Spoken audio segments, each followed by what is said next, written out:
Happy Thursday to you. Um, wow.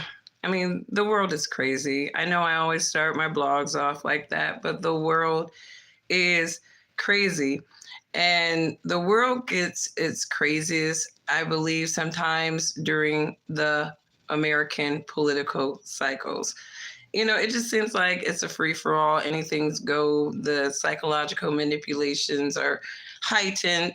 You hear a lot of sensational things. And sometimes you hear all these little sound bites, and you're just like, is this even true?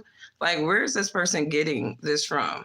So, in the recent presidential debate, Donald Trump made a comment about they were talking about immigration, and he made a comment that they were eating dogs. Like, they were like some of these immigrants, these migrants were in Ohio specifically, and in other Midwestern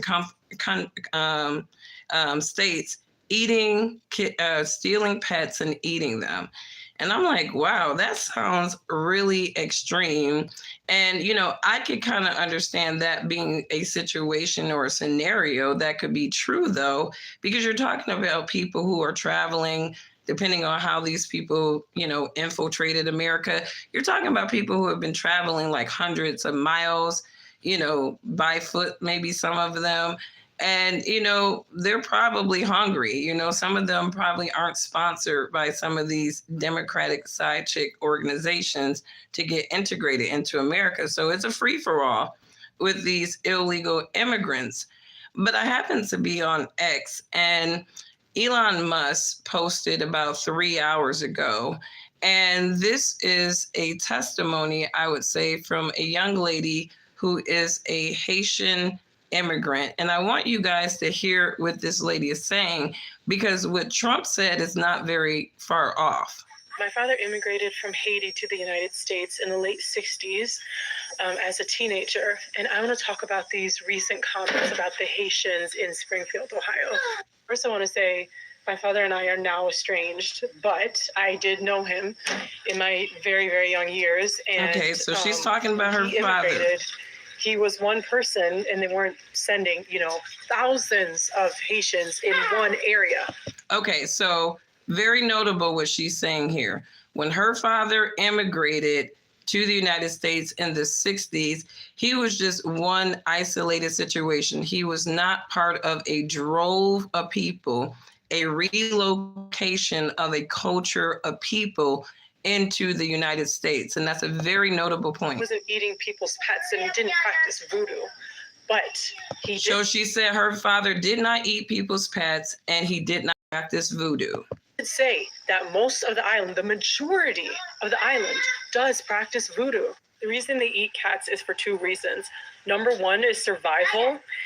This is the poorest country in the Western Hemisphere. You can't just go to a food bank like you can here, or just go to McDonald's and get some free or cheap food, unless, of course, there's a Christian missionary there. People in the United States have a really hard time imagining that type of thing, but it is true. Okay, so she's saying that, the reality for Haitians is that they live in one of the poorest regions in the Western Hemisphere, and things that we may perceive as being civilized or uncivilized in America, it really doesn't apply to a culture of people like this, because obviously no matter how advanced and progressive the world has become, there are still regions of people who have very, scarcity mindsets, and they've been in scarcity situations for generations. Second, they do animal sacrifices for their religion, voodoo. They make these animal sacrifices to these gods for different reasons. You can do your own research on this. Do I think voodoo is a demonic religion? Yes, I do. That doesn't mean that you hate these people. These people need prayer. But you can't just take over all these people from another country and expect it to work. Not to mention... Absolutely. A lot of these people are coming to America with pure wickedness. Okay? They're wicked practice. Some of them are evil in their own damn country. They have evil practices in their own damn country, and they bring those practices over to America. So when Trump says they're eating pets and dogs, that may not be like a statewide thing that's happening in Springfield, but to say that it is just far-fetched and he's crazy is ridiculous, because if you are dropping off droves, not one Haitian, not two Haitian, not three Haitians, right? You're dropping off droves of Haitians into a concentrated area.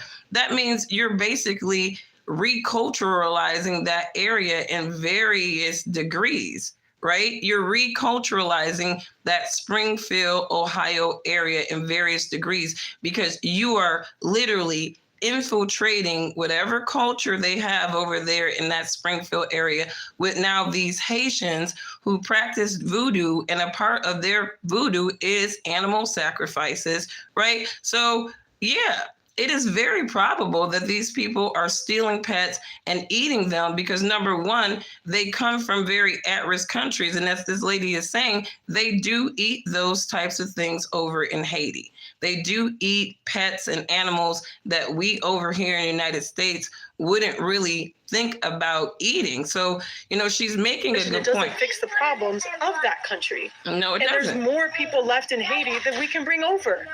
It's not racist to acknowledge that this is a problem.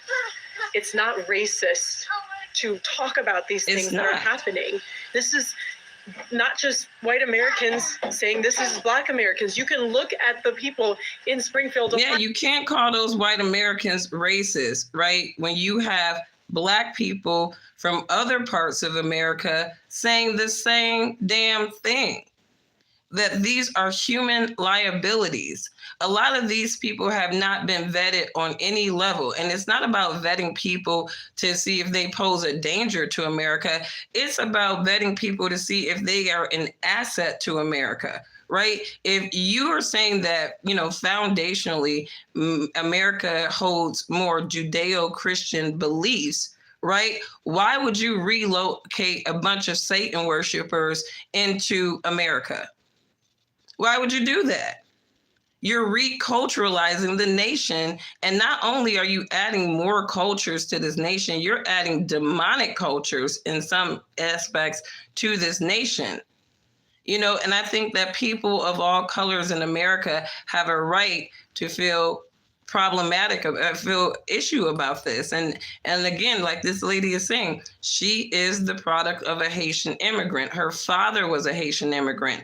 She said, my father was one isolated immigration situation from Haiti. He wasn't like a whole collection of people being relocated from Haiti into a set area. And to her point, Trump was not off by saying that they're stealing pets. That's not a far-fetched thing, because that is part of their culture, right? And when you're adding people to America with cultural practices like that, right?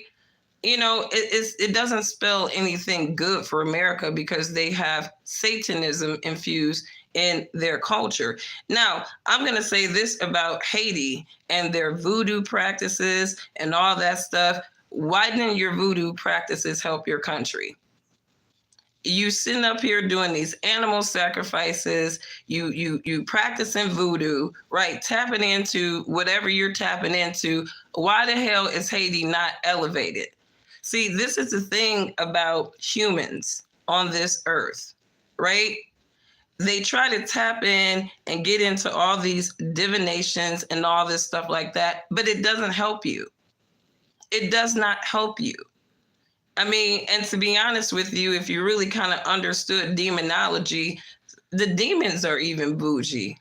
The demons are even bougie. They're not trying to possess or just take hold of just any type of human. Even they are bougie. They're not trying to infiltrate lowest denominator people, because they will no influence, right? So it's like, I feel bad for these people in Haiti.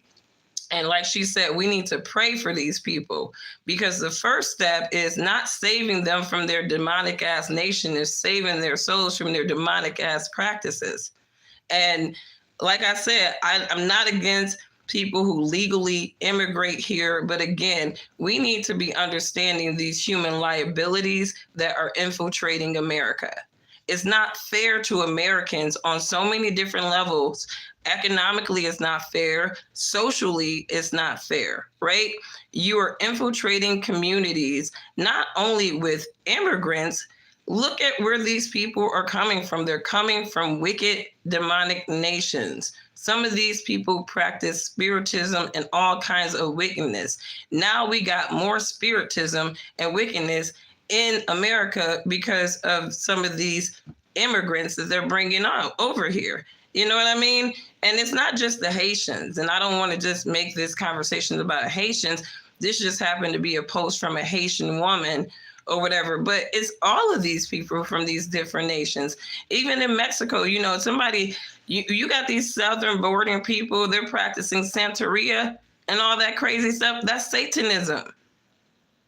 Okay, you got people who are coming into a quote Christian nation, and they are coming in droves, and they practice Satanism in their nation, and they're bringing that Satanism to America. And it's just like, I don't understand why people would be okay with that. Immigration is more than helping displaced people. Countries have to have a strong vetting process, because it's like, okay, are you going to be able to contribute to this country in a meaningful way? That's one of the criteria right there. That should always be, are you going to be a liability to this country, or are you going to be an asset, right? But also, what cultural practices are you bringing to America that you intend to influence populations and communities with, right? Or impact them, right? Because if you got a bunch of voodoo practicing people coming to America in droves, to Trump's point, hell no, nobody's pets are safe. Nobody's pets are safe, because these are people coming to America that practice animal sacrifice. So let me know what you guys think about this. The world is crazy, y'all. The world is crazy. I keep telling you guys that, and I stand by that, but we're living in the last days. So, obviously those who have discernment and wisdom, you understand what it means to live in these last days of Satan's system of things. We're going to see all kinds of weird things, right? And we should not be shocked about anything that we see, down to the crises and the collapses of major world orders. You know what I mean? And I dropped an article kind of commenting on Ray Dalio's documentary Changing World Order, and I actually contrast Ray Dalio's documentary film to Daniel's prophecy. So if you are on Substack and you like to have these pragmatic viewpoints, check me out on Substack, angie.card@substack.com, and check out that Changing World Order article that I just recently posted, because I think people should look at these things from the social, the political, but also the spiritual perspective. And I think when you can do all three of those and look at sort of the world events from those lenses, you'd be surprised how, all of those things tie together. And when we're talking about Brother John or Elder John's revelation, where he tells believers with discernment to look for the signs, these are the type of signs that we're looking for, right? These are the type of signs that Brother John was telling us, because regardless of what your belief systems are, my belief system is that we are in the era of the second beast, right? And if you look at Bible prophecy, there is no other beast that rises after the second beast. And we are really watching the second beast collapse. We're watching the second beast collapse. And the last rites for the second beast is obviously war and chaos. And these things, people don't think that this is a build-up to bigger things, but it is. What they are doing right now is the ingredients for chaos in this nation, right? And like I said before, and I will say it again, if you understand secular history, you will understand that the Roman Empire fell doing exactly what America is doing right now, allowing these human liabilities to infiltrate Western Rome, right? Because and Western Rome actually fell first, right? Letting these human liabilities in, trying to integrate them into the Roman Empire, right? Thinking that they had some kind of loyalty to Rome, and these people did not. They didn't care anything about Rome. A lot of these people come to America, they don't care about America. Some of these people hate America, and as much as America has done over the centuries and decades, we really should be the last country that is just open borders, because we literally have done that much shit around the world. We should be the last nation thinking that we could just be open. I mean, like, let's just make all the way sense here. America, of all the nations, is the very last nation that should be wide open to human liabilities on so many different fronts, because we've pissed that many people off around the world. Like, let's just keep it logical and sensible here.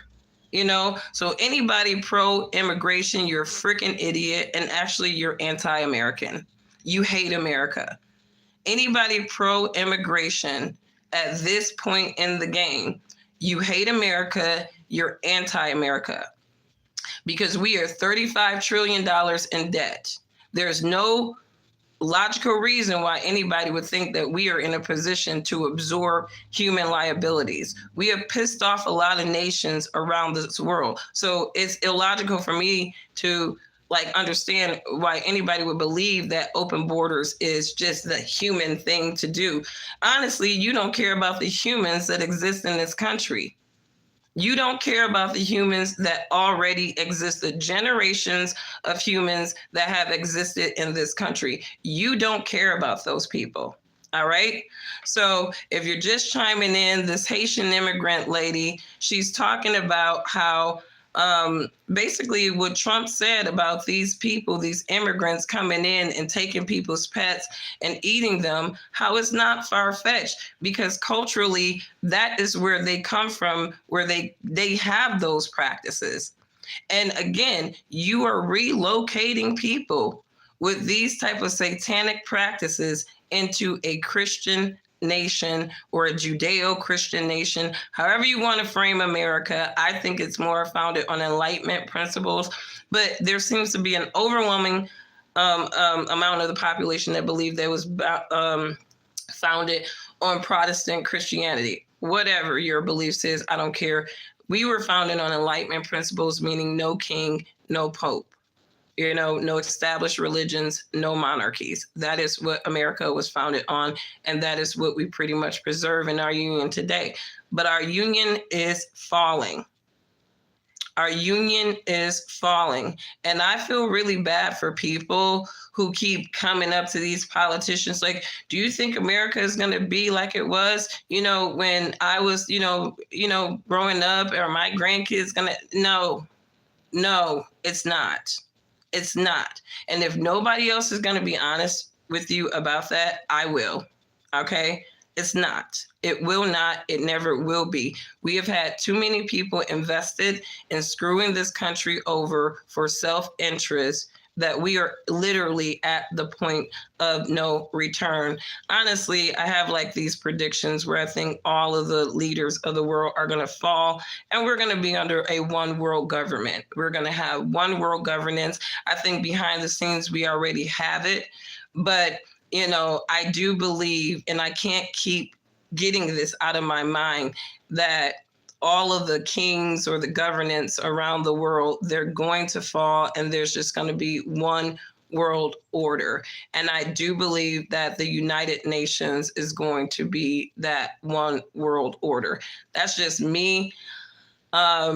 But again, we'll see how it pans out, because obviously you have Eastern powers who are not with the shits on the one world order. They're very nationalist, and they're not really playing those reindeer games. So we'll see. But again, y'all, the world is crazy. The world is crazy. And I encourage everybody to just keep your prayers up. If you are a believer, watch for the signs like Brother John told us to do in the Revelation. And if you understand the science, you kind of connect the dots to what's happening in this world today. You kind of see that we are about to get into that era of the Antichrist. It's going to be exceptionally hard for people who do not have discernment. But if you're a person of God, you are living in covenant, you are following those 10 commandments, and you are living your life, as a holy person of God, you shouldn't be worried about anything. Just watch the world burn. But anyways, you guys have a wonderful, wonderful day. I hope that you have a wonderful week, and I will catch you on the next one. See, I'm doing better with my channel, right? But you guys don't get used to this because I'm back to the hustle in a couple of weeks.